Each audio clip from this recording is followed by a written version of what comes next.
نحمده ونستعينه ونستغفره ونعوذ بالله من شرور أنفسنا ومن سيئات أعمالنا من يهده الله فلا مضل له ومن يضلل فلا هادي له وأشهد أن لا إله إلا الله وحده لا شريك له وأشهد أن محمدًا عبده ورسوله أما بعد فإن خير الحديث كتاب الله وخير الهدي هدي محمد صلى الله عليه وسلم وشر الأمور محدثاتها وكل محدثة بدعة وكل بدعة ضلالة وكل ضلالة في النار. أعوذ بالله من السميع العليم من الشيطان الرجيم. بسم الله الرحمن الرحيم. يا أيها الذين آمنوا اتقوا الله حق تقاته ولا تموتن إلا وأنتم مسلمون. يا أيها الناس اتقوا ربكم الذي خلقكم من نفس واحدة وخلق منها زوجها وبث منهما رجالا كثيرا ونساء واتقوا الله الذي تساءلون به والأرحام إن الله كان عليكم رقيبا.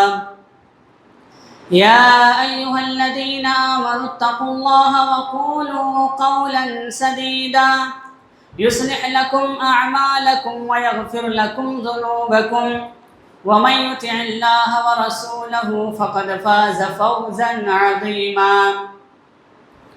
وقال الله تعالى في موضع آخر ومن يطع الله والرسول فأولئك مع الذين أنعم الله عليهم من النبيين والصديقين والشهداء وحسن أولئك رفيقا. رب اشرح لي صدري ويسر لي أمري واحلل عقدة من لساني يفقهوا قولي. رب زدني علما اللهم رب زدني علما. معزز و محترم دینی ملی بھائیوں، عزیز بچوں اور پردہ نشی خواتین اسلام، یہ اللہ رب العالمین کا فضل و کرم اور احسان ہے کہ اللہ رب العالمین نے ہم سب کو اس دنیا کے اندر مبعوث فرمایا اور ہماری رشد و ہدایت کے لیے، ہماری کامیابی اور کامرانی کے لیے جناب محمد رسول اللہ صلی اللہ علیہ وسلم کو آخری نبی بنا کر کے ہمارے درمیان مبعوث کیے۔ اللہ کے نبی صلی اللہ علیہ وسلم ہمارے خاطر، ہماری کامیابی کی خاطر انتھک کوشش کیے، بے انتہا محنت کیے، جد و جہد کیے ہماری کامیابی کے لیے، ہمیں دنیا و آخرت میں کامیاب بنانے کے لیے۔ کبھی آپ صلی اللہ علیہ وسلم پر کوڑا ڈالا گیا، کبھی آپ صلی اللہ علیہ وسلم کے اوپر اونٹ کی اوجھڑی ڈالا گیا، کبھی آپ کے اوپر کوڑا کرکٹ ڈالا گیا، کبھی آپ کے راستے پہ کانٹے ڈالے گئے، تو کبھی آپ کے گلے میں فندہ لگانا چاہا، تو کبھی آپ کے لیے، آپ کے اوپر 100 اونٹوں کا انعام مقرر کیا گیا۔ یہیں تک نہیں بلکہ ہمارے نبی صلی اللہ علیہ وسلم کو دیوانہ، مجنون اور پاگل تک کہا گیا۔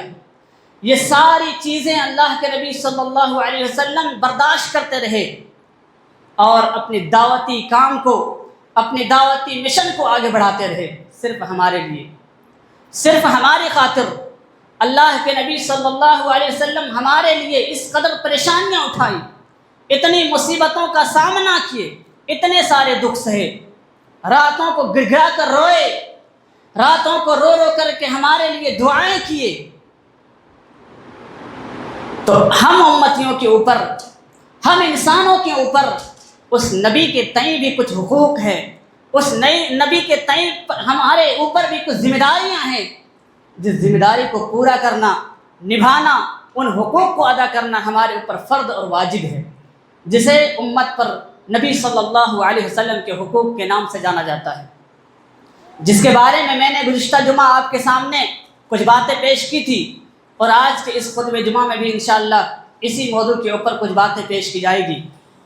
تو سب سے پہلی بات اس سلسلے میں یہ ہے کہ اللہ کے نبی صلی اللہ علیہ وسلم کو اللہ کا بندہ اور رسول تسلیم کیا جائے، اللہ کا بندہ تسلیم کیا جائے، جیسا کہ ہم کلمہ شہادت کے اندر اقرار کرتے ہیں، جس کا ذکر حدیث کی مختلف کتابوں کے اندر ملتا ہے۔ سب سے مشہور حدیث صحیح بخاری کی وہ حدیث جس کے اندر اللہ کے نبی صلی اللہ علیہ وسلم معاذ بن جبل کو جب یمن کی طرف روانہ کر رہے تھے، اس وقت اللہ کے نبی صلی اللہ علیہ وسلم معاذ بن جبل کو کچھ نصیحتیں فرما رہے تھے۔ ان نصیحتوں میں پہلی نصیحت جو اللہ کے نبی صلی اللہ علیہ وسلم نے معاذ بن جبل سے کیا تھا وہ یہ تھا، اللہ کے نبی صلی اللہ علیہ وسلم نے کہا، یا معاذ، اے معاذ بن جبل، تم ایسی قوم کی طرف جا رہے ہو دعوت کے کام کے لیے جہاں کے باشندے، جہاں کے رہنے والے لوگ اہل کتاب ہیں، یہود و نصارہ ہیں۔ جب وہاں پر تم جاؤ گے، وہاں پر جانے کے بعد سب سے پہلے جس چیز کی تم دعوت دو گے وہ اس بات کی دعوت دو گے، اشہد اللہ الہ الا اللہ و اشہد ان محمدا عبدہ و رسولہ۔ سب سے پہلے کلمہ شہادت کی دعوت دینا، سب سے پہلے شہادتین کی دعوت دینا۔ جب اس بات کو مان لیں پھر دوسری چیزوں کی دعوت دینا۔ اس کے اندر یہ جو کلمہ شہادت ہے، اس کلمہ شہادت کے اندر ہم اللہ رب العالمین کے بارے میں گواہی دیتے ہیں، اور فوراً بعد نبی کریم صلی اللہ علیہ وسلم کے بارے میں اس بات کی گواہی دیتے ہیں کہ اشہد ان محمدا عبدہ و رسولہ، میں گواہی دیتا ہوں کہ محمد صلی اللہ علیہ وسلم اللہ کے بندے ہیں۔ معلوم یہ ہوا کہ ہمارے نبی صلی اللہ علیہ وسلم اللہ کے بندے ہیں، ان کو بندہ تسلیم کیا جائے، اور بندہ کا مطلب ہوتا ہے غلام، بندہ کا مطلب ہوتا ہے بندگی کرنے والا، بندہ کا مطلب ہوتا ہے عبادت کرنے والا۔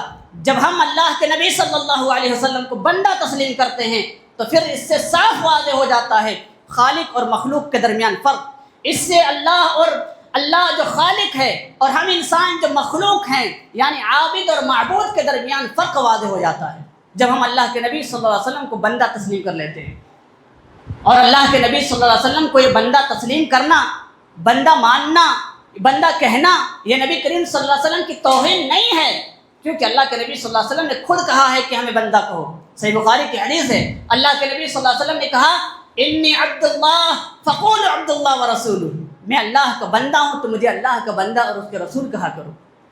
اور اس سے بڑھ کر اللہ رب العالمین نے اللہ کے نبی صلی اللہ علیہ وسلم کو جب وہ مقام عطا فرمایا، وہ سب سے عظیم مقام و مرتبہ، ایسا مقام جو کسی نبی کو نہیں ملا، جسے ہم اسراء اور معراج کے ذریعے سے جانتے ہیں۔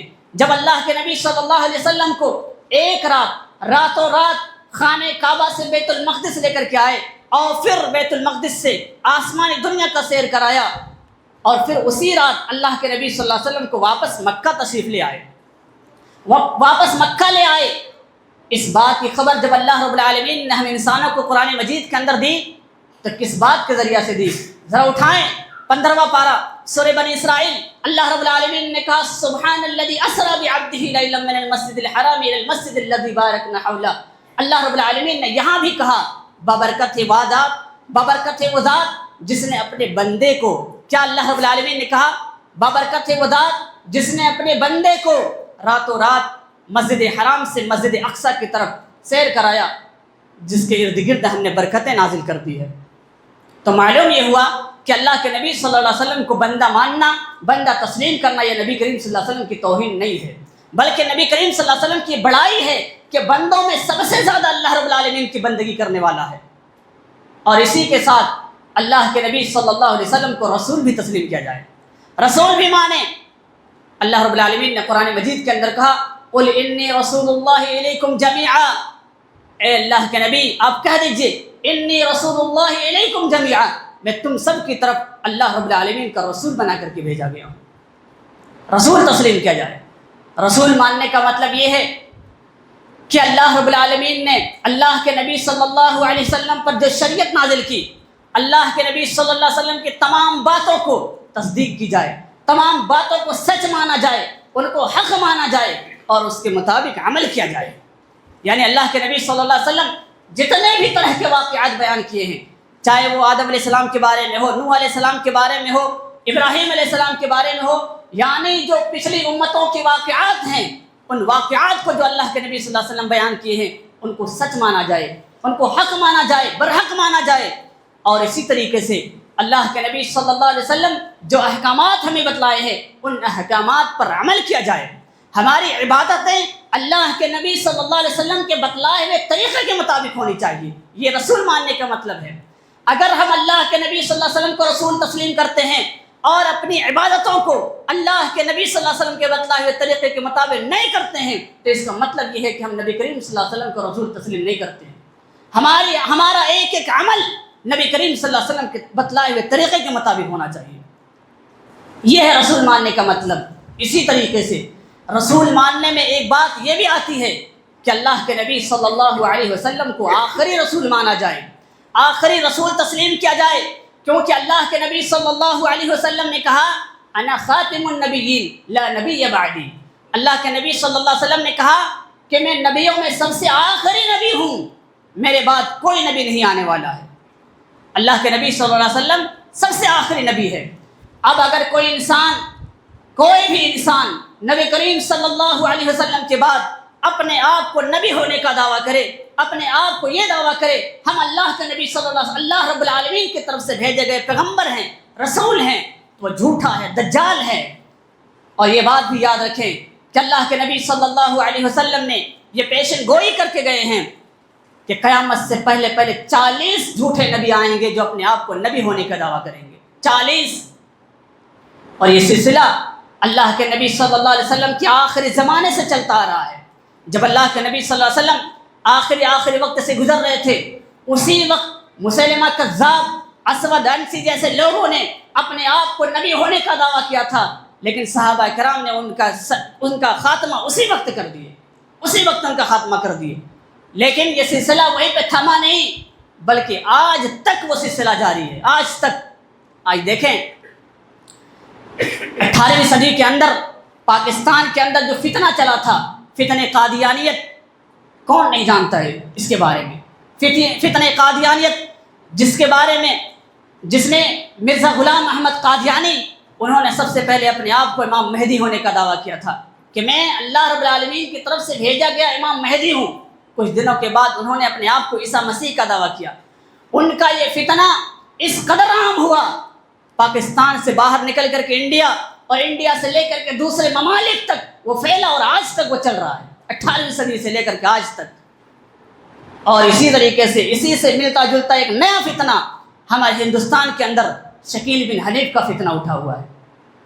شکیل بن حنیف کا فتنہ، جو بہار کا ایک رہنے والا ایک نوجوان، وہ دوسرے اسٹیٹ میں جا کر کے وہاں پر اپنا روٹ بدل کر کے اپنے آپ کو نبی ہونے کا دعویٰ کرتا ہے، اپنے آپ کو امام مہدی ہونے کا دعویٰ کرتا ہے، اپنے آپ کو عیسیٰ مسیح ہونے کا دعویٰ کرتا ہے، اور اپنے چیلے چپیٹوں کو، اپنے ہواری مواری کو ہندوستان کے مختلف صوبوں کے اندر وہ پھیلائے ہوئے ہیں۔ اور ان کا ٹارگٹ مسلمانوں میں جو بھولے بھولے مسلمان ہیں، جس کے اندر دین کا جذبہ ہے، دین کی دلچسپی ہے، لیکن اس کے اندر علم نہیں ہے، علم کی کمی ہے، ایسے مسلمانوں کو وہ لوگ ٹارگٹ کرتے ہیں، وہ لوگ ایسے مسلمانوں کو اپنے چنگل میں پھنساتے ہیں، اور پھر ان کو بتلاتے ہیں کہ قیامت کی آخر میں، یعنی آخری جو علامت ہے قیامت کی بڑی نشانیوں میں سے، ان میں سے ایک علامت یہ بھی ہے کہ امام مہدی آئیں گے، عیسیٰ علیہ السلام آئیں گے، دجال آئے گا۔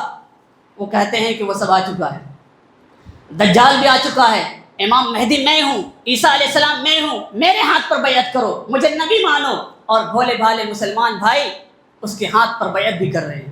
یہ فتنہ بہت خاموشی کے ساتھ ابھی چل رہا ہے، پورے ہندوستان کے اندر چل رہا ہے، اور میرے آنکھوں کا دیکھا ہوا میرے گاؤں کا یہ معاملہ ہے۔ میرے گاؤں کے اندر بھی دو بچے اس کے اندر پھنسے ہوئے تھے، 2 بچے، اور کسی سے بھی کہنے سے وہ گریز کرتے تھے، کسی کو بھی نہیں کہتے تھے اس واقعے کو۔ آپ کو ہر اسٹیٹ میں ملے گا یہ فتنہ شکیل بن حنیف کا، جو اپنے آپ کو نبی ہونے کا دعویٰ کرتے ہیں، اپنے آپ کو عیسیٰ بن مسیح ہونے کا دعویٰ کرتے ہیں۔ میرا کہنے کا مطلب یہاں پر یہ ہے کہ اللہ کے نبی صلی اللہ علیہ وسلم آخری نبی ہے، اور عیسیٰ علیہ السلام قیامت سے پہلے پہلے نازل ہوں گے، وہ آسمان سے اتریں گے 2 فرشتوں کے ذریعہ۔ وہ بہار اور جھارکھنڈ کے اندر نہیں، وہ یو پی اور بنگال کے اندر نہیں، بلکہ ملک شام کے اندر آئیں گے، مسجد کے منارے پر اتریں گے فرشتوں کے ذریعہ سے، جس کے صفات حدیثوں کے اندر موجود ہے۔ آپ اس کو پڑھیں گے تو آپ کو پتہ چلے گا۔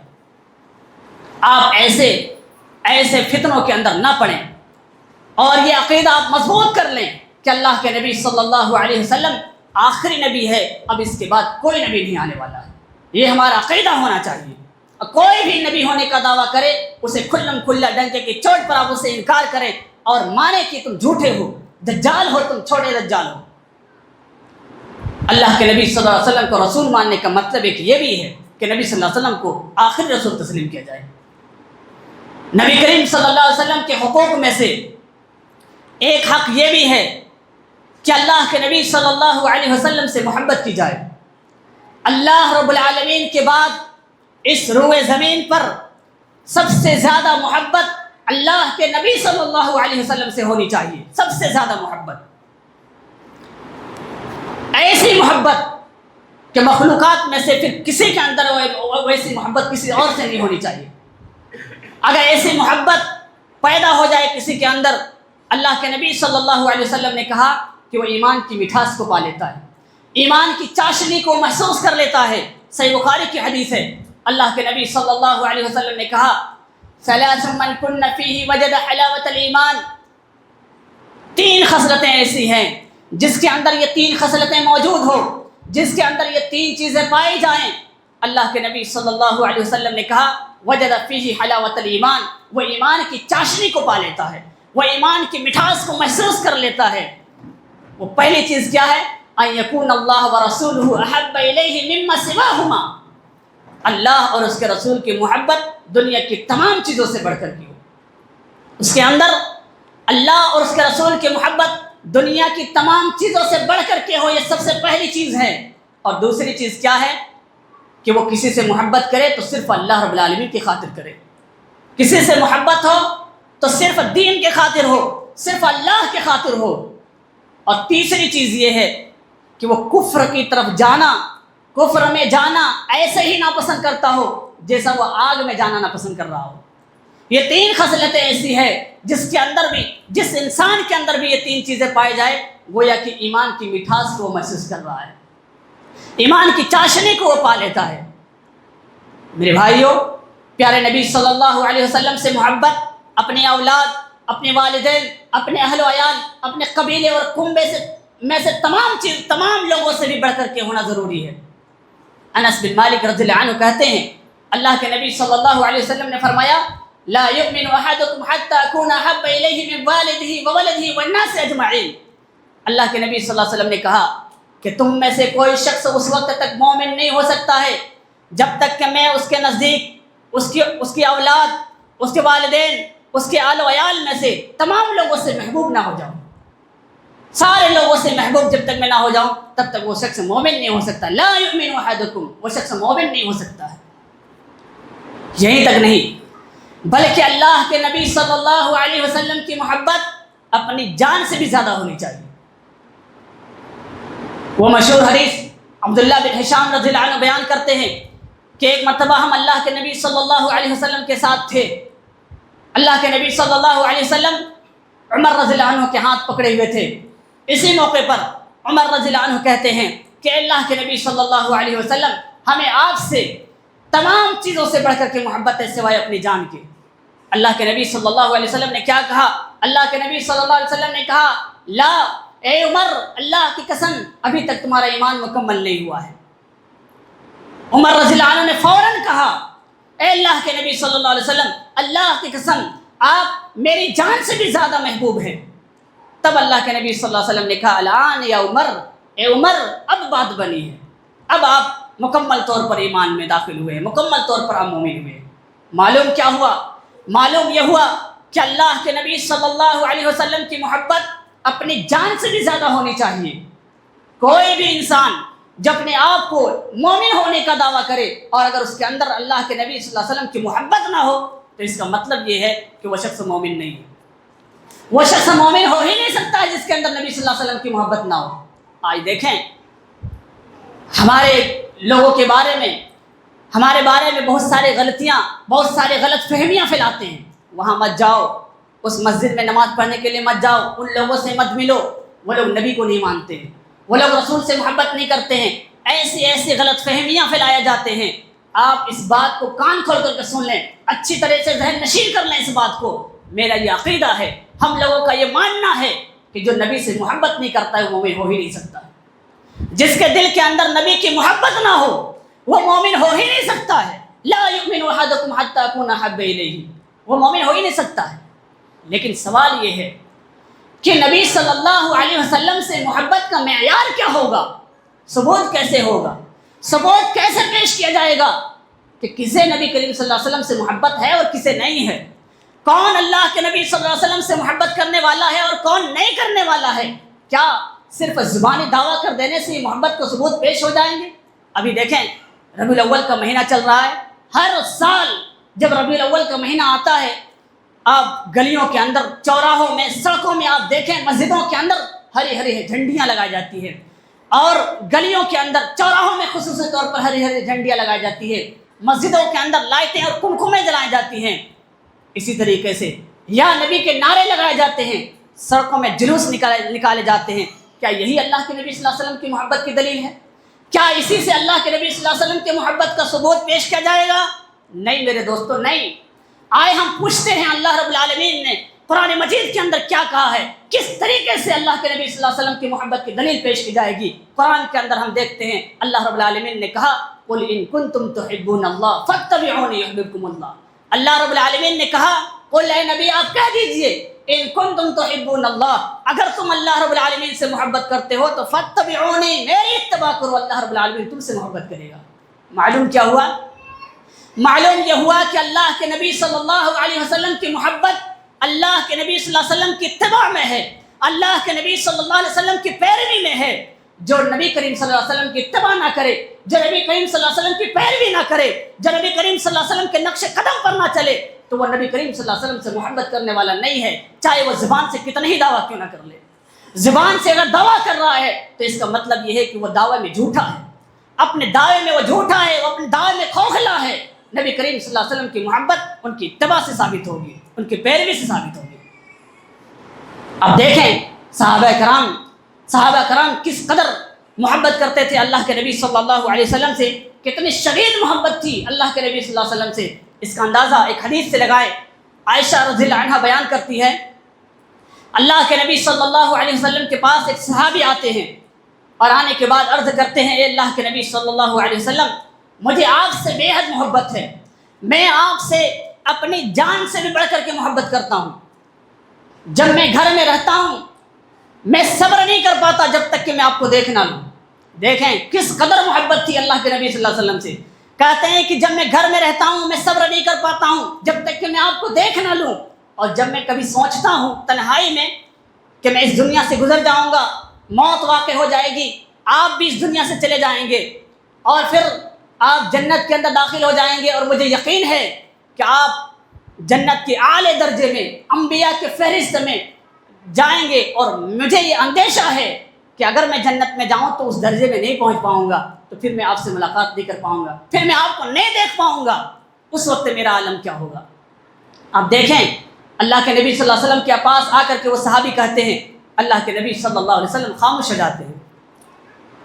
اللہ رب العالمین آیت کریمہ نازل کرتے ہیں۔ کون سی آیت کریمہ؟ وَمَن يُطِعِ اللَّهَ وَالرَّسُولَ فَأُولَٰئِكَ مَعَ الَّذِينَ أَنْعَمَ اللَّهُ عَلَيْهِم مِّنَ النَّبِيِّينَ وَالصِّدِّيقِينَ وَالشُّهَدَاءِ وَحَسُنَ أُولَٰئِكَ رَفِيقًا۔ اللہ رب العالمین نے کہا مَن يُطِعِ اللَّهَ وَالرَّسُولَ، جو اللہ رب العالمین اور اس کے رسول کی اطاعت کرتا ہے، فَأُولَٰئِكَ مَعَ الَّذِينَ، تو وہ ان لوگوں کے ساتھ ہوں گے جن کے اوپر اللہ رب العالمین نے انعام کیا ہے، اور وہ کون لوگ ہیں؟ من النبیین، انبیاء، والصدیقین، والشہداء، والصالحین، وہ سچے لوگ، والشہداء، والصالحین، نیکوکار لوگ ہوں گے، ان کے ساتھ ہوں گے وہ، وحسن اولئک رفیقا، اور وہ بہترین ساتھی ہوں گے۔ معلوم کیا ہوا؟ معلوم یہ ہوا کہ اللہ کے نبی صلی اللہ علیہ وسلم کی محبت آپ کی اتباع سے ثابت ہوگی، آپ کی پیروی سے ثابت ہوگی، اور جو شخص اللہ کے نبی صلی اللہ علیہ وسلم کی اتباع کرنے والا ہو، قیامت کے دن اللہ کے نبی صلی اللہ علیہ وسلم کی معیت اللہ کے نبی صلی اللہ علیہ وسلم کے ساتھ بھی نصیب ہوگا، جیسا کہ اس حدیث کے اندر بیان کیا گیا ہے۔ نہ کہ صرف زبانی دعوے کرنے سے اور اس طریقے سے سڑکوں میں جلوس اور نعرے بازی کرنے سے ہمیں محبت کو ثابت کرے، بالکل نہیں، یہ سارے کے سارے خرافات ہیں دین کے اندر جس سے ہمیں بچنا چاہیے۔ اللہ کے نبی صلی اللہ علیہ وسلم کے حقوق میں سے ایک حق یہ بھی ہے کہ اللہ کے نبی صلی اللہ علیہ وسلم کو اسوہ اور نمونہ بنایا جائے، اللہ کے نبی صلی اللہ علیہ وسلم کو آئیڈیل مانا جائے۔ اللہ رب العالمین نے قرآن مجید کے اندر کہا لقد كان لكم في رسول الله اسوة حسنة لمن كان يرجو الله واليوم الآخر وذكر الله كثيرا۔ اللہ رب العالمین نے کہا کہ یقیناً ہم نے تمہارے لیے رسول صلی اللہ علیہ وسلم کے اندر آئیڈیل بنایا ہے، یعنی ہم نے تمہارے لیے نبی کریم صلی اللہ علیہ وسلم کو اسوہ نمونہ بنا کر کے بھیجا۔ کس کے لیے؟ لمن كان يرجو الله واليوم الآخر، جو اللہ اور یوم آخرت پر ایمان رکھتا ہے اور کثرت کے ساتھ ذکر و اذکار کرتا ہے۔ ہمارا ایمان اللہ رب العالمین پر ہے، ہمارا ایمان آخرت پر ہے، اور ہمیں اللہ رب العالمین نے کثرت کے ساتھ ذکر و اذکار کرنے کا حکم دیا ہے قرآن مجید کے اندر۔ بے شمار مقامات پر اللہ رب العالمین نے کہا فاذکرونی اذکرکم، تم مجھے یاد کرو میں تمہیں یاد کروں گا۔ اللہ رب العالمین نے کثرت کے ساتھ ذکر و اذکار کا حکم دیا ہے۔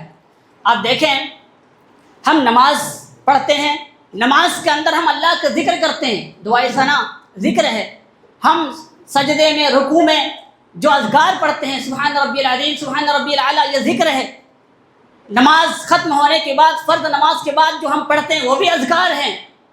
اسی طریقے سے ہم سوتے ہیں، سوتے وقت سبحان اللہم بسمک اموت واحیا ذکر ہے، سو کر اٹھنے کے بعد دعا پڑھتے ہیں وہ بھی ذکر ہے، کھانا کھانے سے پہلے بسم اللہ، کھانا کھانے کے بعد جو دعا پڑھتے ہیں الحمدللہ، سب اذکار ہیں، یہ سارے کے سارے ذکر ہیں۔